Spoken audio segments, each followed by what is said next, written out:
Salut tout le monde. Je fais une petite vidéo un matin pour vous montrer la nouvelle fonderie que j'ai créée cette semaine. Comme vous pouvez voir, c'est loin d'être la plus belle. C'est vraiment pas la plus belle, mais c'est probablement une des plus performantes qu'il peut pas avoir. Premièrement, pourquoi j'ai créé cette fonderie-là? Parce que, premièrement, comme je dis, je voulais travailler le cuivre. J'ai acheté une fournaise Vévar dernièrement, cette petite fournaise-là. Euh, Superbe. J'ai pas un mot à dire contre cette fournaise-là, sauf que Vévar disent qu'on peut faire fondre du cuivre là-dedans. C'est pas vrai. J'ai jamais réussi à faire fondre du cuivre. J'ai réussi à faire fondre de l'aluminium, du laiton facilement. Pour le cuivre, c'est une autre histoire. C'est rien qu'une petite fonderie de 1350 watts sur le 120 volts. On s'entend, les autres, ils font ça sécuritaire pour monsieur et madame tout le monde. Ce qui s'est passé quand j'ai essayé de faire fondre du cuivre, après genre 1 heure et demie, le creuset en céramique, comme ça, on dirait qu'il y a comme imbibé le cuivre. Je ne sais pas, le cuivre s'est mis à suinter du creuset, puis il est tombé dans le fond de ma fonderie. On s'entend, c'est de la céramique tout le tour, il n'y a pas de danger. Sauf que c'est un peu tannant. Regardez le thermocoupe, il est à côté de la coulée. Moi, à base, j'avais acheté cette fonderie-là pour travailler le cuivre. J'étais un peu déçu, ça fait que je me suis dit, hey, regarde, là, à la place de chercher une fonderie sur Internet, là, fais-toi en don une. Fait que je suis arrivé avec cette fonderie-là, qui est, soit dit en passant, sur le 240 volts. Parce que c'est au Québec, c'est 122,40 que le courant normal de maison. C'est une fonderie de 4000 watts. En fait, 3850 watts. Ça va pogner 2100 degrés à environ 10 minutes maximum. Puis ça va être incroyablement performant. Je l'ai créé pour ça. Comme vous pouvez voir, c'est de la brique K23 avec de la laine de céramique partout, de la satanite comme ciment. Comme vous pouvez voir, le couvert. Ici, j'ai fait un petit trou pour laisser sortir les vapeurs. On sait que quand on fait bouillir des métaux, il y a des vapeurs qui sont créées. Le creuset est ici. Pogne les pinces, sort le creuset de la fonderie. Comme vous voyez, j'ai fait un dessus très très résistant.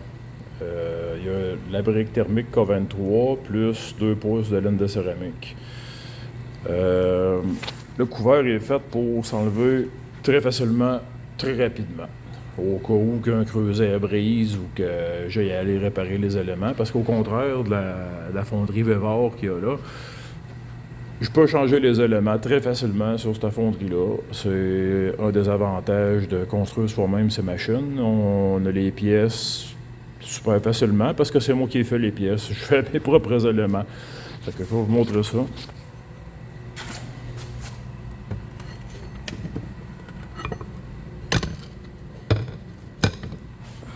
L'intérieur de la fonderie, comme vous voyez, les éléments partent d'en bas, font le tour jusqu'en haut. Thermocoupes de type S en platine rhodium, qui selon moi sont les meilleurs thermocoupes qu'il n'y a pas. Je l'ai placé dans le fond de la fonderie parce que c'est la température réelle. Si je l'aurais placé en haut, la chaleur tend à monter vers le haut parce que la chaleur est plus froide, l'air froid descend en bas, la chaleur monte. Fait que je l'ai mis en bas pour avoir une température réelle. À l'arrière, j'ai mis des connecteurs de céramique avec des fils de résistance qui vont faire chauffer mes éléments. Thermocoupe est ici, dans le bas de la fonderie. Puis ça, c'est le module de contrôle 240 volts. Comme on voit ici, il y a le PID, module de contrôle. Voltmètre, ampèremètre, on-off. J'ai mis une fan sur le dessus pour ventiler le tout parce que sur le 240, on s'entend que ça chauffe quand même un petit peu. En dedans, breaker, au cas où que ça tirerait trop de courant ou qu'il y aurait un court-circuit. On-off, voltmètre, ampèremètre, PID, module de distribution du courant avec un petit radiateur en dessous pour faire ventiler le tout. Et la sortie du fil pour les éléments. Cette fonderie-là, dans le fond, j'ai hâte de l'essayer. Je ne vais pas l'essayer tout parce que le ciment n'est pas encore curé. Je veux vraiment parfaitement le laisser sécher pour être sûr qu'il ne craque pas partout, mais que je fasse la première coulée. Cette fonderie-là, c'est le préambule à un autre projet que j'ai depuis longtemps, dans le fond, qui est de me faire une fonderie à induction magnétique. Pourquoi je veux faire ça? Parce que je me suis mis dans la tête que j'allais faire mes propres aciers moi-même dans les futures années. Des aciers au creuset, non seulement, mais je veux mettre au point un procédé d'atomisation pour faire des aciers en poudre moi-même. Ce qui veut dire que ça va être complexe. Il va falloir que je m'asseye, je réfléchisse. J'ai commencé à faire les dessins de la machine. Ça fait des mois que j'y pense. Un procédé d'atomisation de l'azote, comme Fond Crucible ou Erasteel ou Boiler Hydrohond, mais de façon artisanale et non de façon industrielle comme eux autres ils font. Ça va coûter cher à produire. Les types d'acier que je vais faire, c'est sûr et certain, je suis parfaitement conscient. Sauf que je pense que moi qui fais des couteaux custom de qualité très élevée, je vais pouvoir moi-même, selon les formules d'acier déjà existants, de stainless déjà existants, probablement créer moi-même mes propres recettes et peut-être les améliorer, ceux-là qui sont déjà existants.